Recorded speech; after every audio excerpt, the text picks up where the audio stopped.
આ સરકાર સમગ્ર ગુજરાતમાં ઐતિહાસિક સહાયની બૂમો પાડે છે, પણ હકીકત શું છે? ખેડૂત ખેતરમાં રડી રહ્યો છે, જેને કારણે પાલ આંબલિયાએ સરકાર પર બરાબર ભડક્યા છે.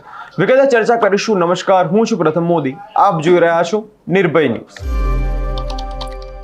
પાલ આંબલિયાએ કહ્યું, સરકાર કહે છે ઐતિહાસિક સહાય આપી, પણ હકીકતમાં તો ખેતરો ઐતિહાસિક સહાયના નામે માત્ર લોલીપોપ આપી છે.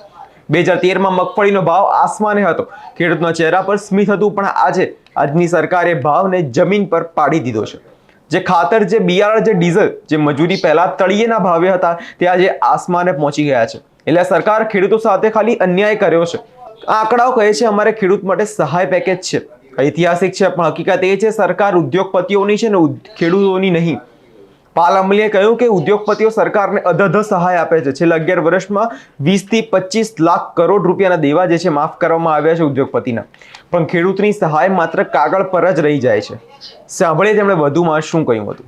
જેમની પાસેથી હું ખૂબ શીખું છું એવા રાજ્યસભાના સાંસદ શક્તિસિંહ ગોહિલ સાહેબ, લાલજીભાઈ, લલિતભાઈ અને મંચસ્થ તમામ આગેવાનો અને આપ સૌ ખેડૂત ભાઈઓ,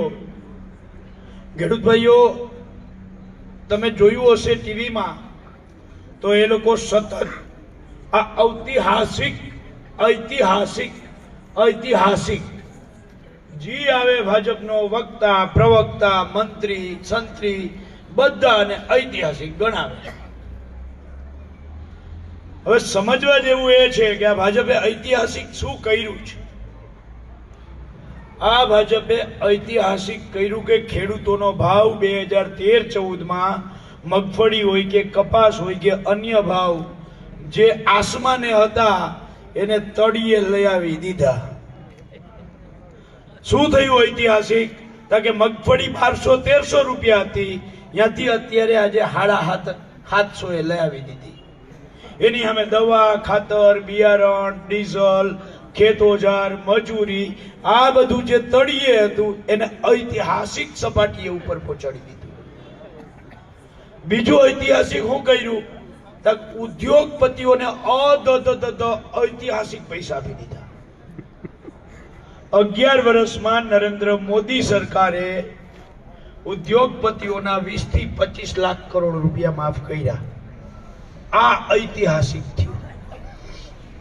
ત્રીજું, લાલજીભાઈએ જે કહ્યું કુદરત રૂઠી, સરકાર જૂઠી. આ સરકારે ખોટું બોલવામાં ઐતિહાસિક કરી નાખ્યું છે. અને જોયા જેવું એ છે કે આ દેશના વડાપ્રધાન જેટલું બોલ્યા ને, જેટલા વચનો આપ્યા ને નથી, એને ઉલટું કર્યું. એને એમ કહ્યું કે હું ખેડૂતોનું દેવું માફ કરી, ખેડૂતોને ડબલ દેવાદાર કરી દીધા.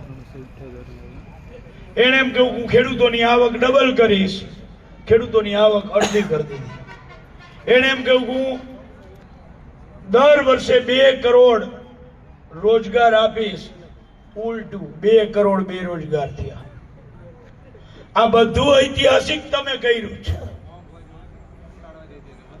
એટલે ઐતિહાસિકમાં જુઠ્ઠું બોલવામાં આ સરકાર ક્યાંય પાછીપાયની કરી નથી, અને એ ઐતિહાસિક જુઠ્ઠું બોલ્યા છે.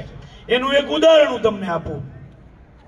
ગયા વર્ષે અતિવૃષ્ટિ થઈ જુલાઈ-ઓગસ્ટમાં, સરકારે 1750 કરોડનું પેકેજ આપ્યું, જાહેર કર્યું, આપ્યું નહીં, 1750 કરોડનું પેકેજ જાહેર કર્યું.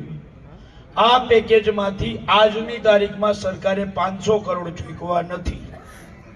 એનાથી આગળ વધીએ, ઓક્ટોબર 2024માં આ જ રીતે પાથરા આપણા તણાતા હતા.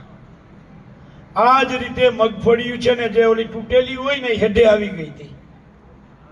1 વર્ષ થયું, સરકારે પેકેજ જાહેર કર્યું છે. આજની તારીખમાં નયો પૈસો, 1 રૂપિયો આજની તારીખમાં એક ખેડૂતને મળ્યો નથી. એટલે આ સરકાર છે એ ખોટું બોલવામાં પાવરથી છે ને, એમાં એને ઐતિહાસિક સિદ્ધિ હાસિલ કરી છે. ખૂબ અગત્યની વાત કે આ સરકાર જેવી રીતે ભાજપના વક્તા, પ્રવક્તા એમ કહે છે કે ઐતિહાસિક કામ કર્યું, એવી જ રીતે તમે વારંવાર સાંભળ્યું હશે કે ગુજરાત માટે તો મામાના ઘરે જમણવાર અને મા પીરસનાર. સાંભળ્યું ને? સાંભળ્યું કે નથી સાંભળ્યું? આ ભાજપ વાળા વારે વારે આવું કહે. હવે આ મામા મા અને આપણે બધા ગુજરાતના ખેડૂતો એટલે કે ભાણિયા, એની વચ્ચેનો સંબંધ કેવો છે સમજવા જેવું છે. તમારે અહીંયા તોકતે વાવાઝોડું અમરેલી, ભાવનગર ને ગીર સોમનાથ ને આવ્યું હતું ને, ત્યારે માએ એટલે કે ગુજરાત સરકારે મામાને કાગળ લખ્યો કે અમારા ભાણિયા, મામા આ તમારા ભાણિયા તકલીફમાં છે, એને 11,550 કરોડ રૂપિયા આપો તો એને ક્યાંક કમર ઊભી થાય એમ છે, બાકી કમર તૂટી ગઈ છે. મામાએ વળતો જવાબ દીધો કે 1,000 કરોડ રૂપિયા રાખો અને આમાં તમે ભાણિયાઓને સમજાવી દેજો. સમજજો, આ ડબલ એન્જિન ને સમજજો, મામા અને માને સમજજો. એનાથી આગળ અતિવૃષ્ટિ આવી. અતિવૃષ્ટિમાં વરી પાછો માએ કાગળ લખ્યો કે ભાણિયા તકલીફમાં છે, 7,229 કરોડ મોકલો. મામાએ એક નયો પૈસો ના મોકલો એ તો ઠીક, કાગળ પણ ના લખ્યો. 7,229 કરોડ રૂપિયા માએ કહ્યું મામાને કે અહીંયા ભાણેજડાઓને જરૂર છે. મામાએ કાગળે ના લખ્યો. આ મામો કંસ કહેવાય કે ના કહેવાય? કહેવાય કે ના કહેવાય? સંભળાણું નહીં, કહેવાય કે ના કહેવાય? અને આ માં ને પૂતના કહેવાય કે ના કહેવાય? એટલે આ માં અહીંયા ગાંધીનગરમાં પૂતના બેઠા છે અને દિલ્હીમાં કંસ મામા બેઠા છે. આ વાસ્તવિકતા આપણે સમજવાની જરૂર છે.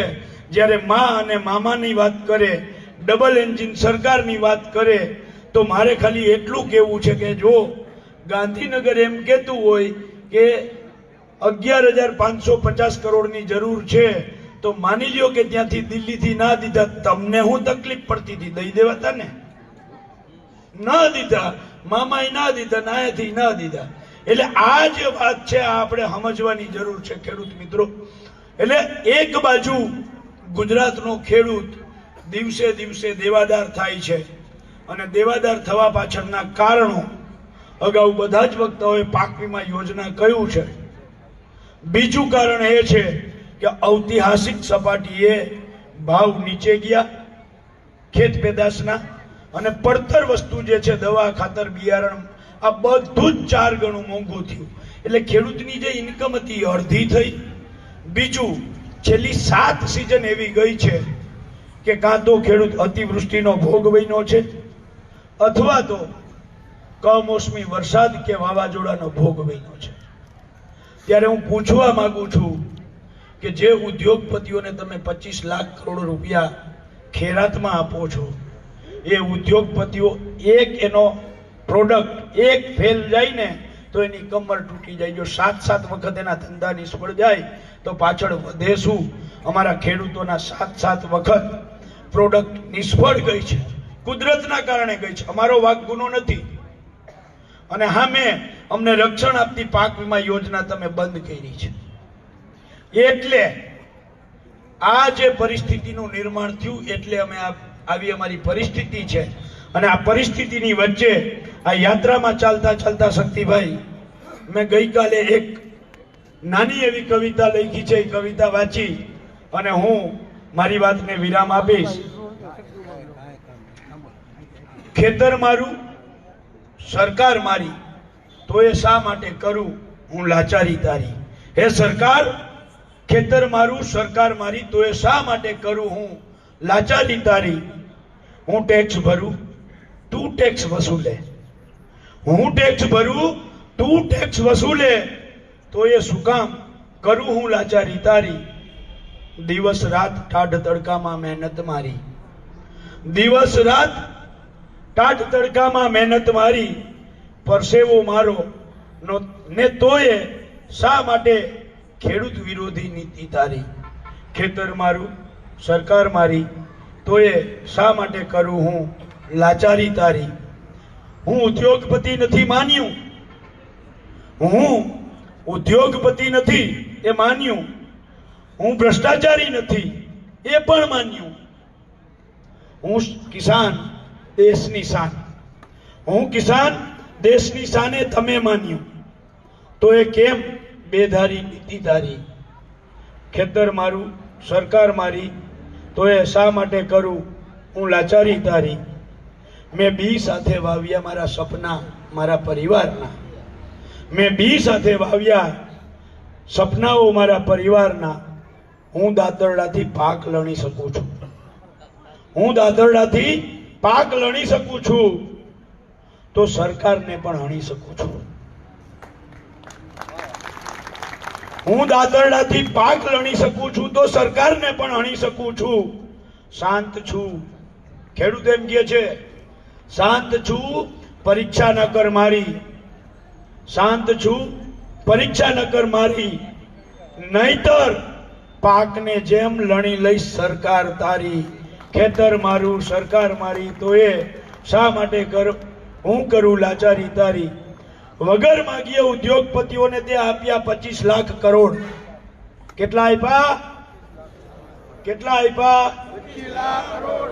ઉદ્યોગપતિઓને આપ્યા તે 25 લાખ કરોડ ને અમે 56 લાખ ખેડૂત પરિવાર, ને અમે 56 લાખ ખેડૂત પરિવાર સામે કેમ નથી પડતી નજરદારી? ખેતર મારું સરકાર મારી, તો એ શા માટે કરું હું લાચારી તારી? કુદરત રૂઠ્યો ને અમારી સબ્રનો બાંધ તૂટ્યો, કુદરત રૂઠ્યો ને અમારી સબ્રનો બાંધ તૂટ્યો. મહેનત ગઈ છે બધી પાણીમાં મારી, ને તું કેમ લેતો નથી દરકાર મારી? ખેતર મારું સરકાર મારી, તો એ શા માટે કરું હું લાચારી તારી? હા હું મૌન છું, હા હું મૌન છું, પણ લાચાર નથી. હા હું વિખૂટો છું, એક નથી, પણ જ્યારે એક થયો ત્યારે નહીં રહે આ સરકાર તારી. ખેતર મારું સરકાર મારી, તો એ શા માટે કરું હું લાચારી તારી? બે કાન ખોલીને સાંભળી લે હે સરકાર, બે કાન ખોલીને સાંભળી લે હે સરકાર. કુદરત રૂઠી છે, પણ જો જગતનો તાટ રૂઠ્યો તો નહીં રહે સરકાર તારી. ખેતર મારું સરકાર મારી, તો એ શા માટે કરું હું લાચારી તારી? જય જવાન, જય કિસાન, જય જગત. પાલ અંબલિયાએ સ્પષ્ટ કહ્યું છે કુદરત રૂઠી છે અને સરકાર જુઠ્ઠી છે. આ સરકારે ખોટું બોલવામાં પણ ઐતિહાસિક કામ કરી નાખ્યું છે. ગયા વર્ષે અતિવૃષ્ટિનો પાક બરબાદ થયો તો સરકારે 1750 કરોડની જાહેરાત કરી હતી, પણ એ પૈસા ક્યાં ગયા? એક વર્ષ થઈ ગયું છે, ખેડૂતના ખાતામાં 1 રૂપિયો પણ હજી સુધી પહોંચ્યો નથી. ખેડૂતની આવક ઘટી ગઈ છે, બિયારણ, ખાતર, જંતુનાશક દવાઓનો બધાનો ભાવ જે છે આસમાને પહોંચી ગયો છે. પાક વીમા યોજના તમે બંધ કરી નાખી છે અને ખેડૂતની હાલત જે છે તેના કારણે કફોડી બની ગઈ છે. માટે ઐતિહાસિક સહાયની વાતો ના કરો. ખેડૂતના દેવા માફ થશે ત્યારે આ આંદોલન અટકશે જેવી વાત છે ત્યારે ખેડૂતો કરી રહ્યા છે. તમારો શું અભિપ્રાય છે તે કમેન્ટ બોક્સમાં જરૂરથી આપજો અને અમારી ચેનલ નિર્ભય ન્યૂઝને લાઇક, શેર અને સબસ્ક્રાઇબ કરવાનું ભૂલશો નહીં.